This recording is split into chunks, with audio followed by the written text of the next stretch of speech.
Google के ranking factors के बारे में जानना चाहते हैं जिसकी मदद से आप अपनी ब्लॉग या वेबसाइट को इजीली रैंक करा सकते हैं। आज हम डिस्कस करेंगे गूगल के 200 रैंकिंग फैक्टर्स। तो इस वीडियो को लास्ट तक जरूर देखिएगा।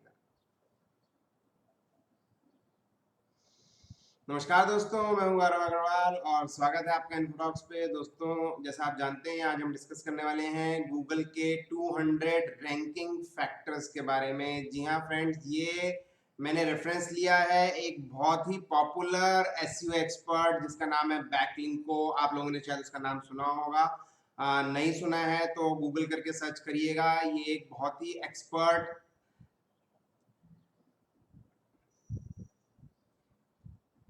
बैकलिंको एक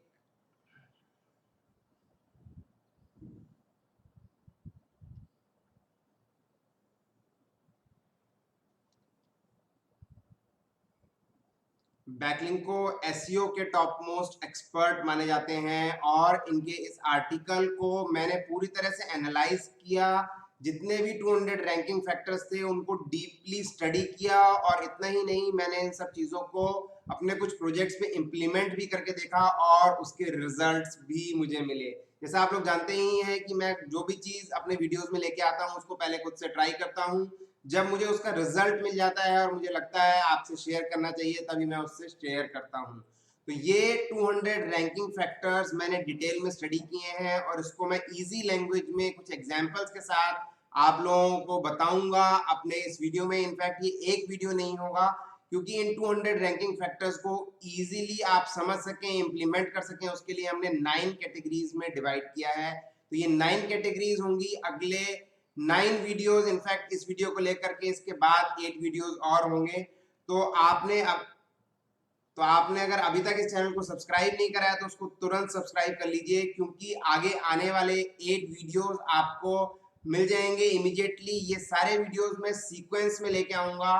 तो मान लीजिए ये वीडियो आज आप देख रहे हैं और इसके बाद नेक्स्ट वीडियो हो सकता है आ चुका हो, अगर आप ये वीडियो बाद में देख रहे हैं। और अगर आप जिस दिन ये रिलीज हुआ है उस दिन ये वीडियो देख रहे हैं तो एक दिन छोड़ करके आपको दूसरा वीडियो मिल जाएगा। तो इससे आपको टाइम भी मिलेगा। जो आपने एक वीडियो में देखा वो सारे फैक्टर्स को आप प्रॉपर्ली स्टडी कर पाएंगे, समझ पाएंगे और उसको इम्प्लीमेंट करना स्टार्ट कर पाएंगे, क्योंकि 200 फैक्टर्स को एक साथ इम्प्लीमेंट करना थोड़ा सा मुश्किल होगा। तो गाइज, इस वीडियो को लास्ट तक देखिएगा और अगर आपके कोई कमेंट्स हो, कोई सजेशंस हो, आप किसी तरह का कोई और वीडियो चाहते हो, स्पेशल वीडियो चाहते हो, किसी और ऐसी चीज के ऊपर आप वीडियो चाहते हो जो आपकी दिक्कत आ रही है, तो मुझे कमेंट करके जरूर बताइएगा। मैं उस चीज के ऊपर स्टडी करूंगा और डेफिनेटली जल्दी से जल्दी वीडियो लाने की कोशिश करूंगा। अगर आपकी कोई क्वेरीज होती हैं तो आप हमें ज्वाइन कर सकते हैं मेरे टेलीग्राम ग्रुप पे, जिसमें मैं रोज रात को 9 से 10 ऑनलाइन होता हूँ और आपकी जो भी सवाल होते हैं, जो भी क्वेरीज होती हैं, उसके आंसर देता हूँ। तो गाइस, आइए चलते हैं, देखते हैं गूगल के 200 रैंकिंग फैक्टर्स क्या है।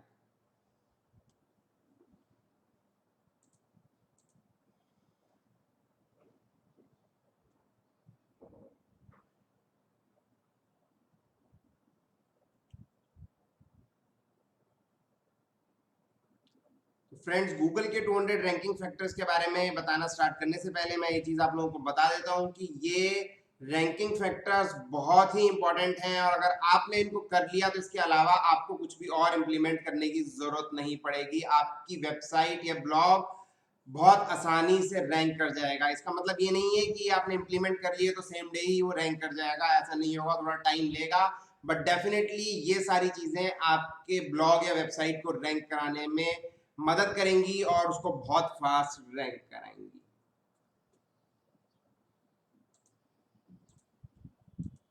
तो फ्रेंड्स, जैसे मैंने आप लोगों को बताया था कि इन रैंकिंग फैक्टर्स को हमने 9 कैटेगरीज में डिफाइन किया है, जिससे कि आप इजीली उसको समझ पाएं और उसको इंप्लीमेंट भी कर पाएं। अगर आप एक कैटेगरी पे एक बार काम करते हैं और उसकी सारी चीजें इंप्लीमेंट कर देते हैं तो वो आपके लिए कंपैरेटिवली आसान हो जाता है। तो ये 9 कैटेगरीज हैं। सबसे पहले डोमेन फैक्टर है, फिर साइट लेवल फैक्टर है, फिर आपका पेज लेवल फैक्टर है, on site web spam factors हैं, off site web spam factors हैं, बैकलिंक के जो फैक्टर्स हैं, यूजर इंटरेक्शन के जो फैक्टर्स हैं, स्पेशल गूगल एल्गोरिथम के रूल्स भी हम इसमें डिस्कस करेंगे और ब्रांड सिग्नल्स के बारे में भी हम इसमें बात करेंगे। तो ये टोटल 9 फैक्टर्स हैं। तो ये टोटल 9 कैटेगरीज हैं जिसके अंदर 200 रैंकिंग फैक्टर्स कंप्लीट हो जाते हैं। तो आज के इस वीडियो में हम देखेंगे डोमेन फैक्टर्स को कि आपके डोमेन के नाम से, डोमेन से क्या ऐसा इम्पैक्ट पड़ता है कि आपकी वेबसाइट या ब्लॉग रैंक हो सकता है। तो क्या क्या इसमें से फैक्टर्स होते हैं और उसमें से आप क्या क्या इंप्लीमेंट कर सकते हैं, क्या नहीं कर सकते हैं, वो सारी चीजें आज वीडियो में हम डिस्कस करेंगे। इसके नेक्स्ट वीडियो में हम साइट लेवल फैक्टर्स को डिस्कस करेंगे और उसी तरीके से सीक्वेंस में जो 9 वीडियोस रहेंगे उसमें आपको पूरे गूगल के 200 रैंकिंग फैक्टर्स के बारे में मालूम पड़ेगा। तो फ्रेंड्स स्टार्ट करते हैं डोमेन फैक्टर्स। डोमेन फैक्टर्स में सबसे पहला डोमेन फैक्टर है डोमेन एज। जी हाँ, डोमेन एज बहुत इंपॉर्टेंट है।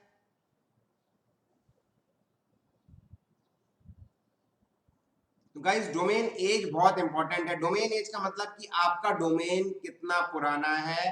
ऑल्दो जो हंड्रेड्स ऑफ रैंकिंग फैक्टर्स है उसमें से ये एक है, ये पूरी तरीके से चीजों को इम्पैक्ट नहीं करता, बट कहीं ना कहीं ये इम्पैक्ट करता है। बट मेन चीज जो इम्पैक्ट करती है वो होती है क्वालिटी आपके कंटेंट की और रिजल्ट्स के अंदर जो आपकी जो लिंक्स में जो आपकी प्रेजेंस है, किस तरह के क्वालिटी लिंक्स हैं, कौन सी अच्छी वेबसाइट्स आपको लिंक दे रही हैं और किस तरह से आपके पास अथॉरिटी ट्रांसफर हो रही है। गाइस डोमेन एज को लेकर के लोगों के दिमाग में कुछ मिसकंसेप्शन है।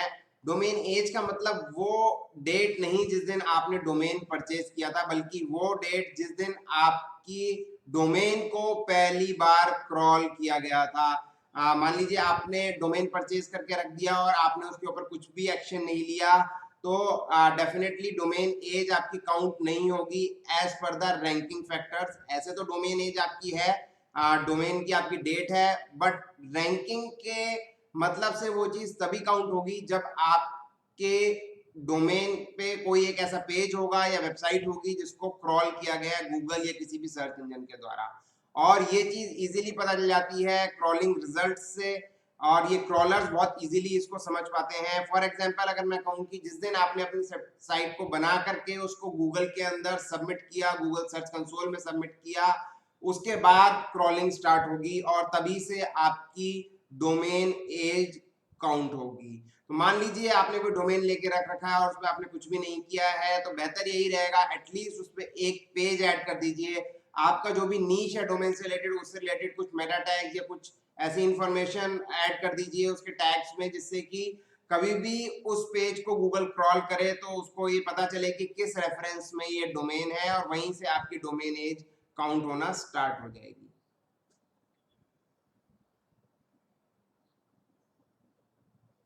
और गाइज एक चीज और मैं इसमें आप लोगों को बताना चाहूंगा कि जो साइट्स होती हैं वो पहले फ्यू मंथ्स या लगभग मेरे एक्सपीरियंस से 1 साल के अंदर गूगल के द्वारा डी इवेल्युएट होती हैं, क्योंकि गूगल उनको जल्दी से रैंक नहीं करता जब तक कि वो domain at least few months old हो जाए या फिर 1 साल पुराना हो जाए। तो एक नए डोमेन को रैंक कराना बहुत ही चैलेंजिंग टास्क है और ज्यादातर एसईओ एक्सपर्ट्स कभी भी एक नए डोमेन को रैंक कराने के लिए नहीं लेते हैं।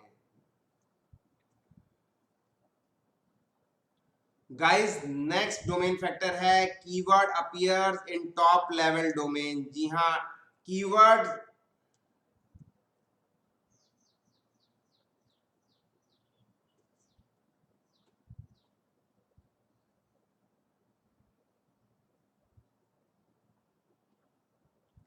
तो गाइस नेक्स्ट डोमेन फैक्टर है keyword appears in top level domain. Top level domain मतलब आपके डोमेन के दो पार्ट होते हैं, एक तो आपके डोमेन का नाम होता है, उसके बाद उसका एक्सटेंशन होता है।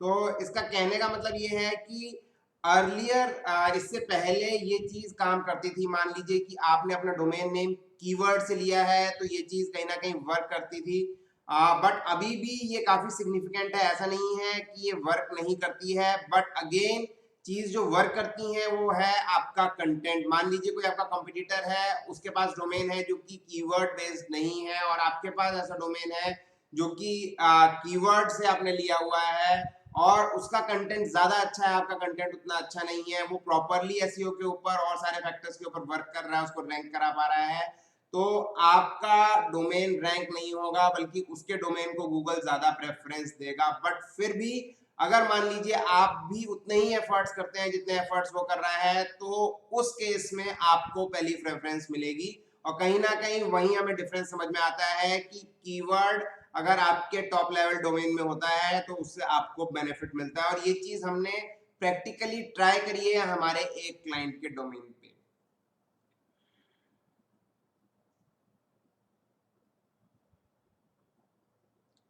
Guys, next factor है keyword as first word in the domain. A domain that starts with the target keyword has advantage over sites that earlier don't have the keywords in their domain. आप keyword जो है starting के अंदर हो, चाहे middle में हो, चाहे last में हो, वो सारी चीजों के अंदर ये कहीं ना कहीं चीज वर्क करती है। खाली ऐसा नहीं है कि बिल्कुल स्टार्टिंग का जो आपका वर्ड है आपके डोमेन का वही कीवर्ड होगा, क्योंकि कई बार ऐसा होता है कि डोमेन आप दो तीन वर्ड्स को मिला करके लेते हैं, सिंगल वर्ड का डोमेन आपको मिलता नहीं है। तो इन दैट केस अगर कीवर्ड आपका स्टार्टिंग में है, मिडिल में है, एंड में है, वो तीनों केसेस के अंदर बराबर इंपैक्ट करेगा। फोर्थ फैक्टर है गाइस डोमेन रजिस्ट्रेशन लेंथ। तो गाइस डोमेन रजिस्ट्रेशन लेंथ का मतलब ये होता है कि जब आप डोमेन खरीदते हैं तो नॉर्मली आप 1 साल के लिए खरीदते हैं, बट मान लीजिए अगर आप उसको कई साल के लिए एक साथ रिन्यू करा लेते हैं तो उस केस में गूगल आपके डोमेन पे ज्यादा ट्रस्ट करता है। उसका सिंपल सा कारण है गाइस, जो लोग स्पैमिंग करने के लिए या फिर ऐसे डोमेन्स बनाते हैं जो कि उनको बस थोड़े टाइम के लिए चाहिए, खाली दूसरे डोमेन्स को लिंक्स देने के लिए, जिसे हम पीबीएन भी कहते हैं, तो वो डोमेन्स नॉर्मली 1 साल के लिए लिए जाते हैं। इसीलिए गूगल की नजर रहती है और ऐसे डोमेन्स के ऊपर। और अगर मान लीजिए जो डोमेन्स 1 साल के लिए ही रिन्यू कराए जा रहे हैं तो कहीं ना कहीं गूगल को ऐसा लगता है कि शायद हो सकता है कि ये डोमेन्स भी उसी पर्पज से लिए गए हों। बट लेटर ऑन जैसे आपका कंटेंट अच्छा डलता है आपके डोमेन पे, आपके ऊपर ट्रैफिक आने लगता है, तो गूगल को ये भरोसा हो जाता है कि आपका लेजिटिमेट डोमेन है, और फिर चाहे आप 1 साल के लिए भी रिन्यू कराते हो उससे फर्क नहीं पड़ता है। बट इनिशियली ये चीज मैटर करती है और कहीं ना कहीं ये गूगल के जो रैंकिंग सिग्नल्स है उसको इफेक्ट करती है। तो अगर आप अपने डोमेन को, अपने ब्लॉग को जल्दी रैंक कराना चाहते हैं तो आप ऐसा करिए कि 1 साल के बजाय 2 साल या 3 साल के लिए इनिशियली उसको रिन्यू करा लीजिए। इससे आपको मदद मिलेगी पहले साल के अंदर अपने डोमेन को जल्दी बूस्ट करने में, जल्दी उसको रैंक कराने में। गाइस फिफ्थ डोमेन फैक्टर है कीवर्ड इन सब डोमेन। जी हाँ, सब डोमेन आप लोग शायद जानते होंगे, आप लोग नहीं जानते हैं तो इसके बारे में हम डिस्कस कर लेते हैं। फॉर एग्जांपल गाइस, हम अगर एक चीज देखें सब डोमेन के केस में, तो हमारा एक ऐप है जो कि एक बिजनेसेस के लिए और इंस्टीट्यूशंस के लिए ऐप है। तो अगर मैं आपको दिखाऊं तो इसका जो ये मेन डोमेन है, जैसे आपको यहाँ पे टॉप पे दिख रहा होगा, इसके सब डोमेन्स भी हैं। सब डोमेन्स में आपको दिखाता हूँ कि क्या होते हैं। तो इस ऐप के अंदर अलग अलग प्लेटफॉर्म्स हैं। जैसे इसके अंदर एक प्लेटफॉर्म है बिजनेसेस के लिए, एक प्लेटफॉर्म मैंने बताया आपका एजुकेशन इंस्टीट्यूशंस के लिए, एक और किसी एंटिटी के लिए प्लेटफॉर्म है। तो उनको सबको सेपरेट आउट करने के लिए हमने उन सब एप्लीकेशंस को अलग अलग सब डोमेन्स पे डाल दिया। अब आप देख पा रहे हैं ये डोमेन है, डोमेन से पहले जो मैंने ये नाम लिया है ये सब डोमेन होता है। गाइस ऐसा हो सकता है कि आपको आपका डोमेन कीवर्ड से रिलेटेड ना मिले, बट सब डोमेन आप हमेशा क्रिएट कर सकते हैं जो आप चाहें, क्योंकि सब डोमेन आपके डोमेन के ऊपर क्रिएट होता है एंड डेफिनेटली उसके अंदर कोई रेस्ट्रिक्शन नहीं होती, और आप कितने भी सब डोमेन्स क्रिएट कर सकते हैं जो कि बेसिकली आपकी होस्टिंग के वाया क्रिएट होते हैं। जब आप अपने डोमेन को होस्टिंग से कनेक्ट कर लेते हैं तो होस्टिंग पे आप बहुत आसानी से सब डोमेन्स क्रिएट कर सकते हैं। तो यहाँ कहना ये है कि आप सब डोमेन के अंदर कीवर्ड रख सकते हैं, क्योंकि सब डोमेन डोमेन का ही पार्ट है, और उसके अंदर अगर कीवर्ड है जो कि बिल्कुल स्टार्टिंग में आता है तो कहीं ना कहीं गूगल को यानी सर्च इंजन को ये लगता है कि ये कीवर्ड है इसके अंदर, और उससे आपको डेफिनेटली बेनिफिट मिलता है। और दूसरी चीज गाइस, जैसे मैंने आप लोगों को बताया है कि सब डोमेन से आप अलग अलग वेबसाइट के सेक्शंस को अलग अलग डिवाइड कर सकते हो। तो कहीं ना कहीं ये गूगल को एक प्रॉपर जो स्ट्रक्चर होता है, आर्किटेक्चर, वो भी दिखता है, तो इससे भी बहुत इंपैक्ट पड़ता है। गूगल को अगर आपका कंटेंट ऑर्गेनाइज दिख रहा है जिससे वो इजीली समझ पा रहा है कि इस सब डोमेन पे ये कंटेंट है, इस सब डोमेन पे ये कंटेंट है, तो वो डेफिनेटली और ज्यादा आपको हेल्प करेगा रैंक कराने में। खाली कीवर्ड सब डोमेन में होने से नहीं, बल्कि अगर नॉर्मली भी आपके अलग अलग सेक्शंस हैं और आप उसको सब डोमेन में डिवाइड कर लेते हैं, तो वो एक तरह से एक डिफरेंट वेबसाइट हो जाती है जो कि आपके डोमेन से ही लिंक्ड है।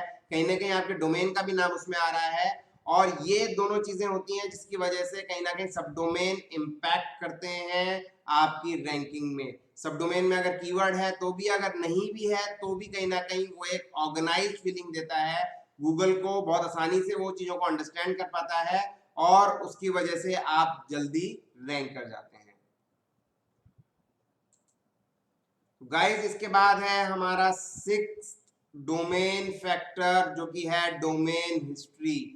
जी हाँ गाइस, डोमेन हिस्ट्री मतलब बहुत से लोग ऐसा होता है कि एक वेबसाइट रन कर रहे हैं और कुछ साल बाद किसी वजह से कंटिन्यू नहीं कर पाते और उनको वो डोमेन छोड़ना पड़ता है, तो वो होते हैं डिलीटेड डोमेन, जो कि डिलीट हो चुके हैं। तो वो पुराने डोमेन्स होते हैं और उनकी अपने आप में एक हिस्ट्री होती है, उनके पहले से लिंक्स क्रिएटेड होते हैं।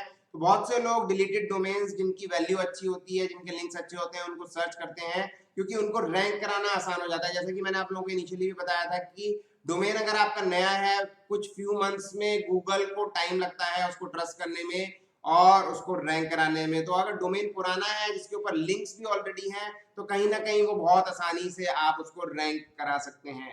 तो ये होती है डोमेन हिस्ट्री। बट इसमें एक चीज बहुत ध्यान रखने वाली है गाइस, इसके अंदर अगर मान लीजिए ऐसा डोमेन आप ले रहे हैं जिसकी हिस्ट्री स्पैम हिस्ट्री है, यानी इसका स्पैम स्कोर हाई था जिस समय उस डोमेन पे वेबसाइट चल रही थी, तो कहीं ना कहीं वो आपको पॉजिटिव इंपैक्ट की जगह नेगेटिव इंपैक्ट देगा और वो आपके लिए प्रॉब्लम हो सकती है। तो जब भी आप कोई ऐसा पुराना डोमेन लें, ऐसा डोमेन लें जिसकी एक हिस्ट्री है, डिलीटेड डोमेन लें, तो उसका स्पैम स्कोर लेने से पहले चेक जरूर कर लें। अगर उसका स्पैम स्कोर हाई है तो डेफिनेटली वो डोमेन पे काम करने वाला नहीं है। तो गाइस इसके बाद 7th जो हमारा फैक्टर है वो है एग्जैक्ट मैच डोमेन। जी हाँ गाइस, एग्जैक्ट मैच डोमेन का मतलब ऐसा डोमेन जो कि बिल्कुल कीवर्ड पे हो। फॉर एग्जांपल जैसा मैंने इसमें लिया हुआ है बेस्ट आर्किटेक्ट इन लखनऊ.com, तो इसमें जो कीवर्ड है हमारा वो है बेस्ट आर्किटेक्ट इन लखनऊ, तो उसी के नाम से हमने डोमेन ले लिया। तो गाइस पहले क्या होता था कि इस तरह के डोमेन्स बहुत इजीली रैंक करते थे, बट क्योंकि बहुत से लोग इन डोमेन्स को, जैसे मैंने पीछे भी बताया था, कि लिंक्स देने के लिए और मेन जो आपकी जो मनी साइट है उसको रैंक कराने के लिए यूज करते हैं, टेम्परेरी थोड़े टाइम के लिए यूज करते हैं, तो कहीं ना कहीं गूगल को इनसे नेगेटिव सिग्नल्स आने लगे हैं। और जैसा कि आप समझ ही रहे हैं, अगर कोई स्पेसिफिक चीज के ऊपर बहुत नेगेटिव वर्क होने लगता है तो वो चीज ब्लैक लिस्टिंग में आ जाती है। तो इसी तरीके से इस तरह के डोमेन्स गूगल की ब्लैक लिस्टिंग में आ जाते हैं। बट ऐसा नहीं है कि ऐसे डोमेन्स को यूज नहीं करना चाहिए। अगर आप उस डोमेन्स पे अच्छा कंटेंट डाल रहे हैं तो धीरे धीरे गूगल का उस डोमेन पे ट्रस्ट डेवलप हो जाएगा और उसको लगेगा कि ये लेजिटिमेट डोमेन है और फिर उसमें कोई भी दिक्कत नहीं है। तो कहीं ना कहीं मैंने इस चीज को प्रैक्टिकली भी अप्लाई किया है। मैंने जैसे पीछे भी आप लोगों को बताया था कि हमारा एक क्लाइंट है, उसके हमने डोमेन लिया था, सेम इसी तरीके से जैसा कि मैंने आप लोगों को एग्जांपल शेयर किया है, और उस डोमेन को रैंक कराना कंपैरेटिवली बहुत आसान था क्योंकि वो डोमेन कीवर्ड बेस्ड था। उस कीवर्ड को जब भी हम गूगल में टाइप करते हैं तो बिना कुछ करे भी वो डोमेन बहुत जल्दी बहुत ऊपर दिखने लगता है। अगर हम उसके ऊपर और ज्यादा वर्क कर देते हैं नॉर्मल डोमेन पे जैसे हम कर रहे हैं, तो डेफिनेटली वो टॉप पे रैंक करने लगेगा उस कीवर्ड के ऊपर। तो गाइस इसके बाद है डोमेन फैक्टर 8। तो 10 डोमेन फैक्टर्स हैं जिनको हम इसके अंदर डिस्कस करेंगे। ये डोमेन फैक्टर है गाइस पब्लिक वर्सेस प्राइवेट हुइज। तो इसका मतलब गाइस ये है कि जब आप डोमेन खरीदते हैं तो वो आपसे एक प्रिवेसी पॉलिसी अलग से बेचता है आपको। तो नॉर्मली मैं ये सजेस्ट करता हूँ सभी लोगों को, मेरा डोमेन से रिलेटेड भी एक वीडियो बना हुआ है, उसमें मैंने बताया है कि आपको एक्स्ट्रा पैसे नहीं देना है, और आप अगर प्रिवेसी ले लेते हैं तो डेफिनेटली वो फायदा करने की जगह नुकसान कर देगा, क्योंकि हम अपने डोमेन को वेब पे प्रमोट कर रहे हैं, हम उसकी आइडेंटिटी को हाइड करके उसके लिए एक नेगेटिव इंपैक्ट क्रिएट करते हैं। ऐसा हो सकता है कि कुछ ऐसे रजिस्ट्रार होते हैं जहाँ पे जो हुइज इंफॉर्मेशन होती है वो डिस्प्ले नहीं करते हैं, बट नॉर्मली काफी जगहों पे ये डिस्प्ले करते हैं। तो गाइज यही डिफरेंस होता है पब्लिक वर्सेस प्राइवेट हुइज। मतलब पब्लिक हुईज का मतलब मान लीजिए आपने डोमेन लिया तो आपकी जो डिटेल्स हैं, आपका नाम है, एड्रेस है, आपका फोन नंबर जिसे हम नैप भी कहते हैं, वो ऑटोमेटिकली हुईज की जो सर्च होगी उसके अंदर विजिबल होगा। हुईज ऐसे प्लेटफॉर्म होते हैं जहां पे डोमेन का नाम डाल करके आप जान सकते हो कि ये डोमेन कब रजिस्टर हुआ था, ये डोमेन किसने रजिस्टर किया था, और इसके अलावा काफी सारी जानकारी उसके अंदर शेयर होती है।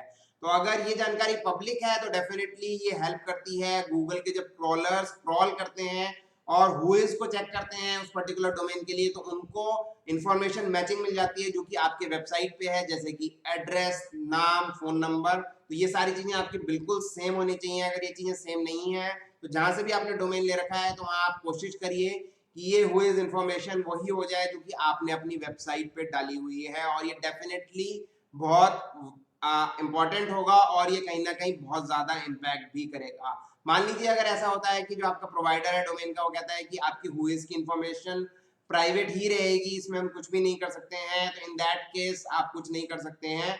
बट डेफिनेटली गलत इंफॉर्मेशन तो उसको नहीं दिखेगी, उसको दिखेगा कि ये इंफॉर्मेशन प्राइवेट है। बट मान लीजिए वो हुईज के अंदर आपके डोमेन डालने के ऊपर आपकी इंफॉर्मेशन दिख रही है और वो गलत दिख रही है, तो उसको डेफिनेटली आप करेक्ट करा लीजिए। बिल्कुल वो इंफॉर्मेशन डालिए name, address and phone number में जो कि आपकी वेबसाइट पे मेंशन है। गाइस इसके बाद आता है हमारा 9th डोमेन फैक्टर, वो है अगेन हु इज से related, penalised who is owner. तो गाइस इसका सिंपल सा मतलब ये है कि मान लीजिए आप आपने एक डोमेन ले रखा है, आपने कई सारे डोमेन ले रखे हैं और कोई एक डोमेन आपका पेनलाइज हो जाता है गूगल के द्वारा, और बाकी सारे डोमेन्स का भी जो हु इज इंफॉर्मेशन है, मान लीजिए आपका नाम या आपकी ब्रांड का, कंपनी का नाम, एड्रेस और आपका कॉन्टेक्ट नंबर, ये सभी डोमेन्स पे जिन पे सेम डला हुआ है, तो कहीं ना कहीं वो भी गूगल की ब्लैक लिस्टिंग में आ जाते हैं। ऑल्दो उनको पेनलाइज नहीं करेगा अनलेस एंड अनटिल उसके ऊपर उसको कोई ऐसा कंटेंट मिल जाएगा जो कि उसको गड़बड़ लग रहा है। तो गाइज ऐसा अगर होता है, मान लीजिए आपका कोई डोमेन पेनलाइज हो जाता है, तो आप एक चीज कर सकते हैं कि आप बाकी के जो डोमेन्स हैं जिनमें सेम इंफॉर्मेशन डली है उसको थोड़ा सा चेंज कर दीजिए। तो कहीं ना कहीं उससे एक फायदा ये होगा कि गूगल के नेगेटिव लिस्ट में वो डोमेन नहीं रहेंगे।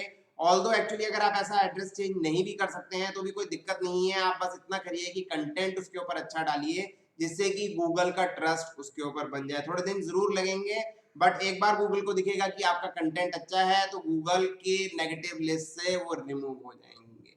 बट ऐसा होता है जैसे कि हमने बताया कि गूगल उन डोमेन्स को भी पेनलाइज कर सकता है जो कि आपके रिलेटेड डोमेन्स हैं अगर उनके ऊपर कंटेंट अच्छा नहीं होता है। तो लास्ट डोमेन फैक्टर है गाइस कंट्री टीडीएल एक्सटेंशन। इसके बारे में मैं कई बार डिस्कस करता हूँ। इनफैक्ट जो मैंने डोमेन सिलेक्शन से रिलेटेड एक वीडियो बनाया था जिसमें मैंने बताया है कि आप किस तरीके से एक रैंकिंग डोमेन ले सकते हैं, तो उस वीडियो में मैंने बताया आप लोगों को कि आपको जो एक्सटेंशन है वो बहुत ध्यान से सेलेक्ट करना चाहिए। गाइस एक्सटेंशन का मतलब .com, .in जो आपके डोमेन के बाद आता है, ये आपको बहुत ध्यान से सिलेक्ट करना चाहिए।